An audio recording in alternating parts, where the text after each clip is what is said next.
Okay. కానీ ఇప్పుడు మా నీ అప్పట్లో అయితే ఏం లేవు, ఇప్పుడు పర్లా కొంచెం డెవలప్ అయింది. మీరు చదువుకున్నారు, ఇంటర్ వరకు చదువుకున్నాను. Yeah. కానీ రేవంత్ రెడ్డి గవర్నమెంట్ అవును. ట్రాన్స్జెండర్స్ కి నేను ఒక సపోర్ట్ గా నిలబడతాను అండ్ అవును. ట్రాఫిక్ ట్రాఫిక్‌లో కానిస్టేబుల్ జాబ్‌లు అప్పుడు మీరు ఎందుకు అప్లై చేసుకోలేదు?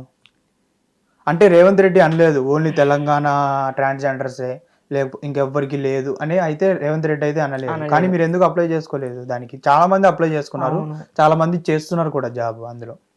కానీ మీరు ఎందుకు చేసుకోలేదు? నాకు ఇంట్రెస్ట్ లేదు. అంటే ఇంట్రెస్ట్ లేదంటే డబ్బులకు అలవాటు పడ్డారా? లేకపోతే అక్కడికి వెళ్తే మనకి ఇన్కమ్ ఉండదు, లేకపోతే ఫ్రీడమ్ ఉండదు ఇలాంటివి అనుకున్నారా? అట్లేం లేదు. డబ్బుకి అలవాటు పడే అయితే మైండ్ సెట్ నాది కాదు.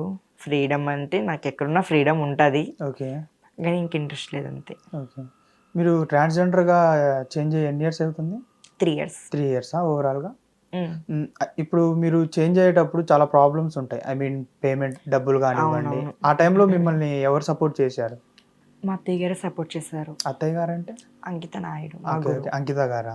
అంకిత గారు టాపిక్ వచ్చింది కాబట్టి అడుగుతాను. అంకిత గారు మ్యారేజ్ చేసుకున్నారు. అవును. చాలా మందికి ఒక ఇన్స్పిరేషన్ కపుల్ లాగా ఉన్నారు ట్రాన్స్జెండర్స్ అందరికి. అవును.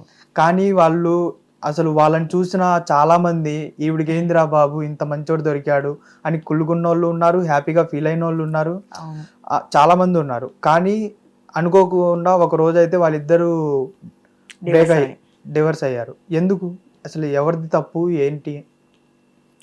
అంటే ఈ విషయం వచ్చినప్పటికైతే రియల్ ఫీమేల్ మ్యారేజ్ చేసుకుంటే లైఫ్ లాంగ్ ఉంటారు అబ్బాయిలు. ఓకే. ట్రాన్స్ మాకు ఎలా ఉంటారు అనుకున్నారు మీరు? తెలుసు కదా ఆ విషయం. తెలుసు. కానీ మీరు ఒక అబ్బాయిని కానీ ప్రేమిస్తారు. మేము తెలుసు కూడా అదే తప్పు చేస్తాము. ఎందుకు? అంటే దాన్ని ఏమనాలి? బలుపనాలా లేకపోతే ఇంకేమనాలి దాన్ని? ఇప్పుడు చూస్తున్నాం, బయట చూస్తున్నాము. ఇప్పుడు మీరే ఉన్నారు, ఒకరిని చూస్తే ఇంకొకరు వచ్చి అంటారు లేదు ఇది అది కాదు. మేము పేరెంట్స్ దూరంగా ఉంటాము, మాకు ప్రేమ ఉండదు. వాళ్ళు వచ్చి మా ప్రేమ చూసినప్పుడు మేము ఎడిటింగ్ అయిపోతాం అన్నమాట. ఇంకా వాళ్ళ మీద డిపెండ్ అయిపోయాము, నమ్మొచ్చు అనుకుని ఇంకా అట్లా. టాపిక్ వచ్చింది కాబట్టి అడుగుతున్నాను. మీరు ఇంట్లో వాళ్ళ ప్రేమ దొరకదు అన్నారు. ఇంట్లో వాళ్ళు మిమ్మల్ని యాక్సెప్ట్ చేస్తారు, యాక్సెప్ట్ చేశారని చెప్పారు కదా. అప్పుడు ఇంట్లో వాళ్ళ ప్రేమ దొరకట్లేదా మీకు? యాక్సెప్ట్ చేసారు, దొరుకుతుంది కదా. ఇప్పుడు మీ గురించే మాట్లాడుతున్నా, ఎవరో గురించి కాదు. మిమ్మల్ని ఇంట్లో వాళ్ళు యాక్సెప్ట్ చేశారు. యాక్సెప్ట్ చేసినప్పుడు మీకు ఇంట్లో వాళ్ళ ప్రేమ దొరుకుతున్నప్పుడు ఇంకా బయట వాళ్ళ దగ్గరికి వెళ్ళి మీరు మోసపోవాల్సిన పరిస్థితి ఎందుకు వస్తుంది? ఇంట్లో వాళ్ళ ప్రేమ చిన్నప్పటి నుంచి దొరుకుతుంది. ఇంట్లో వాళ్ళ ప్రేమ మీరు ట్రాన్స్జెండర్ గా మారిన తర్వాత కొన్ని ఇయర్స్ వరకు దొరకదు ఇంట్లో వాళ్ళ ప్రేమ. ఇప్పుడు మీరే అన్నారు మాకు ఎవరి ప్రేమ ఉండదు, ఫ్యామిలీ మెంబర్స్ ప్రేమ ఉండదు, అది ఇది అనేసి అన్నప్పుడు మీరు మీ దగ్గరికి ఒక అబ్బాయి వచ్చి హాయ్ హలో కొంచెం ప్రేమగా మాట్లాడితే ప్రేమలో పడతారు. కానీ ఇంట్లో వాళ్ళ ప్రేమ దొరికిన తర్వాత కూడా మీరు ఒక అబ్బాయితో ఎందుకు లవ్ లో పడి మీరు మోసపోయి కొంతమంది సూసైడ్లు చేసుకుంటారు, చనిపోయిన వాళ్ళు చాలా మంది ఉన్నారు. ఎందుకు? సపోజ్ ఇంట్లో వాళ్ళ ప్రేమ ఉంటుంది, ఇంట్లో వాళ్ళు కూడా రమ్మంటారు, వెళ్తూ ఉంటాం మేము. వీళ్ళు వచ్చేసినప్పటికీ ఇంకా మాతోనే ఉంటారు, మాతోనే జర్నీ స్టార్ట్ చేస్తారు. అదమ్మా ఇదమ్మా అమ్మో గిమ్ము అని ఇక్కడ స్టార్ట్ చేస్తారు. ఒకేసారి మా ఫ్యామిలీ యాక్సెప్ట్ చేయలేదు, ట్రాన్స్జెండర్ అంటారు మా ఫ్యామిలీ అన్నప్పుడు వెళ్ళిపోతారు. అక్కడ ఇంకా మేము తట్టుకోలేము. ఇన్ని రోజులు ఉంటాము, జర్నీ చేస్తాము. జర్నీ చేసి అందరూ మంచి అబ్బాయితో ఉన్నవానికి అట్లా అంటుంటారు. ఆ అబ్బాయి చెప్పినప్పుడు ఏమైంది నన్ను అంటారు కదా ఏమైంది అన్నప్పటికీ అది తీసుకోలేక చనిపోతున్నారు చాలామంది. సేమ్ అదే కారణం. ఓకే. ఇప్పుడు మీరు ట్రాన్స్జెండర్స్ మా ఇంట్లో ఒప్పుకోవట్లేదు మిమ్మల్ని పెళ్లి చేసుకోవడానికి అనేసి ఎప్పుడు మొత్తం మిమ్మల్ని వాడుకొని యూజ్ చేసుకున్న తర్వాత చెప్తున్నారు. ఆ మాట ముందు తెలియదా? మిమ్మల్ని అడుగుతున్నాను, ఆ మాట ముందు తెలియదా? అంటే మీరు అడగడానికి మీకు నోరు ఉంది కదా, మరి అడగడానికి ఏమైంది? మేము అదంటా ముందు మేము అన్నీ అడుగుతాము. ఎందుకని ఇట్లా మేము చాలా మంది చూసాము, నువ్వు కూడా అంతే అంటే లేదు లేదు మదర్ ప్రామిస్ సిస్టర్ ప్రామిస్ అందరూ అబ్బాయిలాగా ఒకరు ఉండరు, ఒకరికైనా ఉంటుంది మైండ్ సెట్ అంటారు. కానీ లాస్ట్కి వచ్చినప్పటికీ అందరు మగవాళ్ళందరూ ఒకటి. ఓకే. ఇప్పుడు మీరు ఈ ఫీల్డ్కి వచ్చిన తర్వాత ఎప్పుడైనా స్ట్రగుల్స్ అనేవి ఫేస్ చేశారా? అంటే బయట సొసైటీలో కానివ్వండి చేశారా? అంటే ఎలాంటి స్ట్రగుల్స్ ఫేస్ చేశారు? అంటే ఇందా చెప్పాగా, ఏమైనా బయటకు వెళ్ళినప్పుడు చిరాకు పడతాం మమ్మల్ని చూసి, చీ అంటాము. అప్పుడు పడ్డా, ఇప్పుడైతే ఓకే అందరూ చూసినా వావ్ గుడ్. కానీ చాలామంది ట్రాన్స్జెండర్స్ సెక్స్ వర్క్కి అలవాటు పడుతున్నారు. అంటే ఏం వర్క్ లేక సెక్స్ వర్క్కి అలవాటు పడుతున్నారా లేకపోతే దేనికోసం? అది ఎవరిష్టం వాళ్ళది. అంటే ఇప్పుడు మీరు సెక్స్ వర్క్ చేస్తారా? నేను చేయను ఇప్పుడు దాకా. లేదు. అసలు వెళ్ళలేదా? వెళ్ళను. అంటే మీరు అమ్మాయిగా మారిన తర్వాత మీకు కొన్ని ఫీలింగ్స్ వస్తాయి కానీ వస్తాయి. మరి మీకు బతుకు తిరగ ఎలాగా, ఇన్కమ్ అవన్నీ ఎలాగా?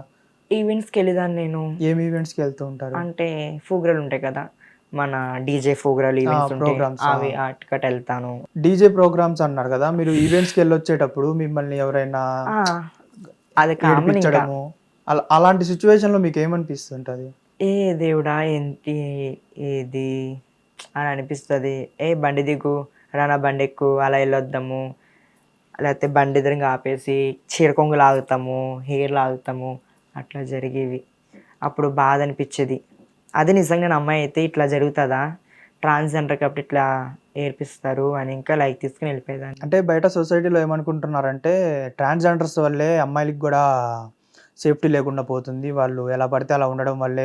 ఇప్పుడు ఒకవేళ రోడ్డు మీద ఒక ఆడపిల్ల బస్ కోసం వెయిట్ చేసినా లేకపోతే క్యాబ్ కోసం వెయిట్ చేసినా ట్రాన్స్జెండర్స్ నిలబడుతూ ఉంటారు కదా, వీళ్ళు కూడా అదే అనుకొని నీ రేట్ ఎంత ఇలా అడగడం జరుగుతుంది ఆడపిల్లల్ని. అంటే మీ వల్లే వాళ్ళకి బ్యాడ్ నేమ్ వస్తుంది అనేసి కొంతమంది అంటున్నారు కదా, దాని మీద మీ ఒపీనియన్ ఏంటి? కుక్క ఎన్నోసార్లు మొరుగుతాయి, అన్నీ మాదంటే మేము ఎలా ఒప్పుకుంటాం చెప్పండి. ఇప్పుడు సంథింగ్ అక్కడ జరుగుతుంది, అది కూడా ట్రాన్స్జెండర్ చేశారంటే అది కూడా మాదే తప్ప అంటే మేము సొసైటీలో చీప్గా అంటున్నామా? చీప్గా అంటున్న వాళ్ళకి అది మా మీద వస్తున్నారు, అది ఎలా అవుతుంది? అదే ఈ చీప్నెస్ ఎందుకు వస్తుంది అంటే మీరు కూడా ఏదో ఒకటి ఓన్గా మీ కాళ్ళ మీద మీరు నిలబడి మీ ఓన్ బిజినెస్లో కానీ లేకపోతే మీ ఓన్గా ఎక్కడైనా డెవలప్ సంపాదించుకుంటా ఉంటే మీకు ఇలాంటి మాటలు రావు కదా. అదే ఎందుకు అంటే మీరు బెగ్గింగ్కి వెళ్ళడమా లేకపోతే సెక్స్ వర్క్కి వెళ్ళడమా, ఏదో ఒకటి చేయడం వల్లే మీకు ఇలాంటి నేమ్స్ వస్తున్నాయి కదా. ఇప్పుడు కొంతమంది ఇప్పుడు మీరు ఈవెంట్స్కి వెళ్తూ ఉంటారు, ఈవెంట్స్కి వెళ్ళినప్పుడు నీకు ఇంత ఇస్తాను, ఇంత అమౌంట్ ఇస్తాను, ఇలాంటివి ఏమైనా ఫేస్ చేశారా? ఎప్పుడు ఏమైనా అప్పుడు మీకు ఎలా ఉండేది మీ ఫీలింగ్ అనేది? అరే నాకు డబ్బులు వస్తున్నాయి కదా వెళ్దామా అనిపించేదా, లేకపోతే అట్లా ఉండదు, అందరూ ఒకలా ఉండరు. ఇప్పుడు ఎవరో సెక్స్ వర్క్ చేస్తారు, నేను సెక్స్ వర్క్ చేస్తాను ఎలా అనుకుంటున్నావు నువ్వు, తప్పు మాట్లాడతాం, ఇంట్లో అక్క చెల్లి లేరా అని కట్టిన వార్నింగ్ ఇచ్చేదాన్ని. ఓకే ఓకే సారీ సిస్టర్ అని వెళ్ళిపోయేవారు. ఒక్కొక్కరైతే సారీ సిస్టర్ అని బ్లెస్సింగ్స్ తీసుకుని వెళ్ళిపోయేవారు అన్నమాట. ఇప్పుడు నేను మీ హిట్ టీవీ యాప్, ఇందులో short news, live news, entertainment shows, movies, digital magazines తో పాటు మీ జిల్లా వార్తలను కూడా ఫ్రీగా చూడొచ్చు. ఇంకెందుకు ఆలస్యం, వెంటనే హిట్ టీవీ యాప్ ని డౌన్లోడ్ చేసుకుని ఫ్రీగా ఎంటర్టైన్మెంట్ పొందండి. Hit TV app. Hit TV app. Please download hit TV app. Hit TV app ని ఫ్రీగా డౌన్లోడ్ చేసుకొని ఎంజాయ్ చేయండి. మీకు నచ్చిన ఎంటర్టైన్మెంట్ కోసం హిట్ టీవీ యాప్ ని ఫ్రీగా డౌన్లోడ్ చేసుకొని ఎంజాయ్ చేయండి. హిట్ టీవీ యాప్ ని డౌన్లోడ్ చేసుకుని ఆస్వాదించండి, ఆశీర్వదించండి. ఇంతమంది సెలబ్రిటీలు హిట్ టీవీ యాప్ ని డౌన్లోడ్ చేసుకోండి అని చెప్తున్నారంటే ఎంత మంచి యాప్ ఆలోచించండి. అమెరికా అమెరికా అమెరికా అమెరికాలో చదవాలనుకునే వాళ్ళకి విశ్వసనీయమైన పేరు మన శౌర్య కన్సల్టెన్సీ. UK లో 1 year masters, UK లో 1 year masters, 2 years work permit up to 5 years visa. Contact Saurya Consultancy. Contact 89851 89851.